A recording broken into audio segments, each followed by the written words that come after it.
30 жылдан бeri Кыргызстанда эң негизги көйгөйлөрдүн бири бул коррупция менен күрөшүү.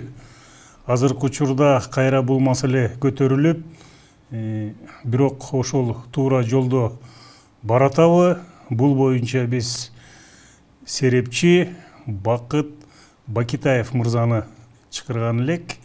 Эфирге Бакыт байке. Мынакей 2008-2010 азыркы президентибиз менен бирге эле сиздер улуттук коррупция менен алдын алуу күрөш агенттигинде иштеп калдыңыздар да.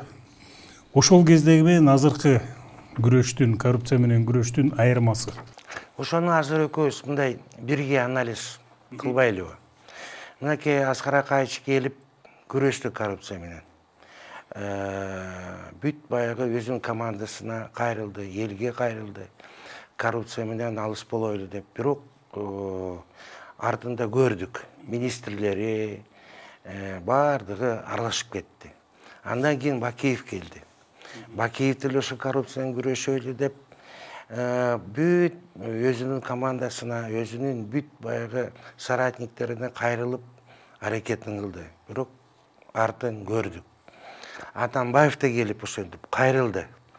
Жада калса бардыгына эч кимден акча албагыла, мен берейин деди. Берип турду өзүнүн акчасынан. Квартира берди, машина берди. Соке деле ошо ойдон иштеди, башын баштап. Бирок элдин ою боюнча бүгүнкү күндө ошо ойдон коррупция турат. Бүгүнкү күндө ошол коррупция менен действительно бир системаны алмаштырбасак, анын ичинде модель экономики деген бар. Азыр ошо модель экономики мурунку коммунисттерден калган система иштеп атат. Бүгүнкү күндө ошол экономиканын модели Кейнс барбы, же Фридман мененби, же Филлипс мененби, ошол модель экономиканы тандап алсак, коррупция өзүнөн өзү эле азаят эле. Коррупцияны жок кылыш деги бул жомок. Коррупция Америкада да бар, Швейцарияда да бар, бүт эле жерде бар. Бирок ошо предельно допустимый нормага чейин алып барса болот. Ошон үчүн бүгүнкү күндө албетте мынагу камоо менен коррупцияны токтото албайбыз. Мына камоо менен Акаев, Баки бардыгы эле канча адамдарды, министрлерди камады. Эгер ошол эле ыкма менен иштей берсек, дагы эле коррупция боло берет. Ошол үчүн биз системалуу иштеш керек, системаны алмаштырыш керек. Ошол биздин бүт администрациялын системасын барын алмаштырбаса, анда ошо бойдон калат да эл өзүнүн андан кийин пикирин айтат. Демек жанагы серепчилер айтып жүрбөйбү, дүйнөлүк серепчилер АКШны мисалга келтирип, коррупция, алар дагы ушул коррупция ушул жолдон өткөн, бирок коррупция менен күрөшүүдө алар коррупцияны мыйзамдаштырып эле коюшту. Мындайча айтканда, чөнтөккө түшө турган акчаны эле мамлекетке буруп коюшту. Ошол мисалы үчүн түрмөгө камалса, акчаны төлөйт да чыгат. Ошондой болуш керек. Коррупция менен күрөшүү бул көп кырдуу. Ошол Америка. Аны Садыр Нуркожоевич абдан жакшы билет. Ошон үчүн ошону системаны өзгөртөт деген үмүт бар. Анткени жалаң камоо менен көрдү. 4 президент көрдү. Буну менен биз ишти өзгөртө албайт экенбиз. Мына мурун коммунисттик кезде спекулянт деп бир статья болчу. Көрсө спекулянттар булар бизнесмен экен. Ошон үчүн ошо аны терең изилдеп, ичинен билген, ошол финансалык потокторду билгендер менен сүйлөшүп, ошону биз мамлекетке пайда алып келиш үчүн ошону бурушубуз керек. Бирок коррупция менен күрөшүүнүн эң негизги пайдубалы бул конституция. Биздин конституция мына эл 3 жолу революция жасады. 3 жолу революция деп атасак, көп мындай признактарга, классикалык признактарга дал келбей жатат. Ошон үчүн революция деп аташка да кыйын болуп калды. Ошон үчүн менин оюмча 3 жолу революция эмес, 3 жолу курултай болду. Эл келип Бишкекке өзүнүн добуштарын таш менен берип, эски бийликти кетирип, жаңы бийликке бийлик берип кетип атты. Азыр да ошондой болду. Ошон үчүн эң чоң ката биздин президенттердин бул бийлик, эл берген бийликти эл менен кошо пайдаланыш керек. Мына ошондо гана президент кандайдыр бир жетишкендикке жетет. Мына бүгүнкү күндө бүт бийликтин баары президентте. Болбогондой бийликтин баары ачык айкын президентке берилди. Бийлик эми сотту карагыла. Азыркы конституцияда жана долбоордо соттор ошол эле администрация президентке барып, ошол эле депутаттарга барып добуштарын чогултат экен. Бул бийлик сот бийлигин бөлүш керек. Мына Кыргызда сөз бар. Бийлик деген эмне деп сурасаң, айтат бул найза эмес, камчы эмес, эки тизгин бир чылбыр дейт. Ошон үчүн бийликти үчкө бөлүш керек. Ачык, айкын бөлүш керек. Соттор өздөрү шайлаш керек. Сотторду Боршайком, районный сотторду эл шайлап бериш керек да, районный, областной, верховный шайлап. Өздөрүнчө камыр жумур болбосо, буларды эгерде администрация президент, же жогорку кеңеш ошол добуштарын берип бекитсе, бул баягы эле коррупция болуп калат. Бул биз көрдүк. Коррупция менен күрөшүүнүн демек бул натыйжасын бербейт. Бул конституция абдан кыйын. Эгерде бул конституция эл айтып атпайбы курултай деп. Ошо курултайга эң чоң бийлик бериш керек. Курултай 3 бийликтин бутагын тең надзор кылып, жыл сайын чогулуп, ар бир айыл өкмөттөн бир курултайчы шайласа 2000 кишиден. Ошондо 1,5 миң курултайчы келет экен да. Ошондо таш баран эмес, сөз баранга айлантыш керек да. Жерлерден келип өзүнүн баасын бериш керек. Президенттен башташ керек. Президентке баа бериш керек. Өкмөт, Национальный банк, жогорку кеңеш, соттор болобу, акимдер болобу, баары ошол жерден көтөрүп, добуш берип,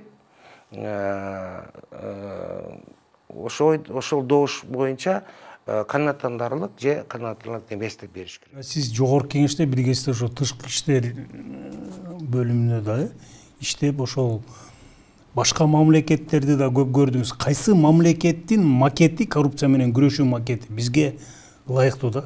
Бизге эми парламенттик болчу. Бирок эл добушун берип койбоду, президенттик болсун деп. Эми ошол жаңы президентке жардам бериш үчүн бул курултайдын күчүн эң бийик кылыш керек. Мына бул конституцияны 100 киши жазып атпайбы? Мына 2010-жылы 100 киши жазган. Бирок аты Токебаевдики болуп калбадыбы? Азыркы да конституция бул Жапаровдики болуп калат. Ошон үчүн бул конституцияда кандай катачылык кетсе, бүт бардыгы үйүлүп туруп, Жапаровдун башына үйүлөт. Ошон үчүн мен айтып кетер элем. Жапаров өзү карандаш менен отуруп, бүт баарын карап чыгып, биздин баягы элдин философиясына таяныш керек. Элге бийликти кайтарып бериш керек. Же жогорку кеңеш аркылуу, же болбосо курултай аркылуу. Жогорку кеңеште азыр эч кандай бийлик болбойт. Соттордо эч кандай өзүнчө бийлик жок. Бүт бийликтин баары болбогондой бир адамдын, бир президенттин колуна топтолду. Эми кандай кылабыз? Бактып аке, мынакей коррупция менен күрөшүүдө бир көрүнүш да 30 жылдан бери. Азыркы келген бийлик мурдагы бийликти камайт туруп, ошол коррупция менен күрөштөйбүз. Тигил бийлик, камалган бийлик бул саясий куугунтук катары. Саясий куугунтук менен коррупциянын өзүнүн айырмасын. Айырмасы оңой эле билинип калат. Эгерде чынында эле кайсы бир бийлик элге финансылык кандайдыр бир тоскоолдук же акча, мүлк, же акча каражаттар, же мүлктү баарын алып алса, ал көрүнүп турат. Бирок биздин соттор өзүнчө бийлик болбой жатпайбы? Соттор бүт администрация президентти карап жатат. Ошон үчүн ар бир адам кимге кандай кылмыш иш ачылса, бул бийликтин көзөмөлүндө турат. Ошон үчүн бул туура эмес деп айтса, эл ага ишенет. Анткени соттор бийликке баш ийет. Соттор өзүнчө болуш керек эле. Башка мамлекеттерде соттор президентти деле соттойт, прокурорун да соттойт, баарын соттоп көрүп атпайсызбы? Бизде болсо андай жок. Ошон үчүн биз азыркы конституциянын долбоору өтө татаал кылып койду. Эл чоң үмүт менен күтүп атат. Өзгөрүү болобу болбойбу? Эгерде конституция туура эмес болсо, канча айтса да, канча чакырса да, бул эч качан оңолбойбуз. Акыркы вариант калды, ошол курултайга эң чоң бийликти бериш керек. Мына ошондо эл өзүнүн сөзү жыл сайын айтып турат, болду. Бактыбек эже, мынакей Эшмат Ташмат коррупционер деп туруп аны кармады, камады. Эми анын мүлкү деп конфискация келгенде ада чынында эчтеке катталган жок. Аны колунан деле кармап алган жок, ал мүлктөрүн бар. Анан бир туугандарынын мүлктөрүн конфискация кылып атат да. Ооба. Бул эми кандай адам укуктарын тебелегенге болуп калбайбы? Анткени ал ким далилдеп, кандайча далил менен бул иштер аткарылды? Секрет эмес да. Биздин баягы министрлер, чиновниктер бүт мүлктөрүн баарын туугандарына жазылып атпайбы? Бул эми секрет эмес. Ошону далилдөө кандай? Ошону далилдөө боюнча сотто далили так жана даана болбой жатпайбы? Мисалы, Текебаев 1 миллион алды дейт. Бирок ошо сотто так жана далил болгон жок да. Ошон үчүн сотто юриспруденцияда презумпция деген түшүнүк бар. Эгерде сотто так жана даана далил албасаң, андай кое беришиң керек. Эмне болсо да. Бизде андай жок. Бизде саясий эме менен отургузуп атат, кийин булар адвокаттары айтып чыгып атат. Мына далилдеген жок. Бул саясий куугунтук. Соттор администрация президентке баш ийет. Ошон үчүн биз ишенбейбиз деп атат. Ошон үчүн соттордун проблемасы бу жерден чыгып атат. Мыйзамсыз байыган берене менен деп эле көбүнчө, бирок мындай карап көрсөк, ушул коррупция менен толук камалып кеткен бир да жетекчи жок экен. Азыркы учурда карап көрсөң, бүт эле иш козголгон, каралып жатат. Ооба. Ушулда эми биздин мыйзамдарда көп коллизия бар да. Коллизия. Эмне үчүн? Анткени баш мыйзамыбызда ичинде коллизиялар бар. Ошо бири-бири менен дал келбеген. Бир мыйзамда башында күнөөлүү деп чыксаң, артында карасаң күнөөлүү эмес деген беренени таба аласың. Ошон үчүн мыйзамдарда ушундай жазылган. Ушунун баардыгын чындыкка алып келиш үчүн эл өзү добушун бериш керек. Мына чет мамлекетте суд присяжных деп коет. Булар эмоция менен добуш берет, жүрөгү менен.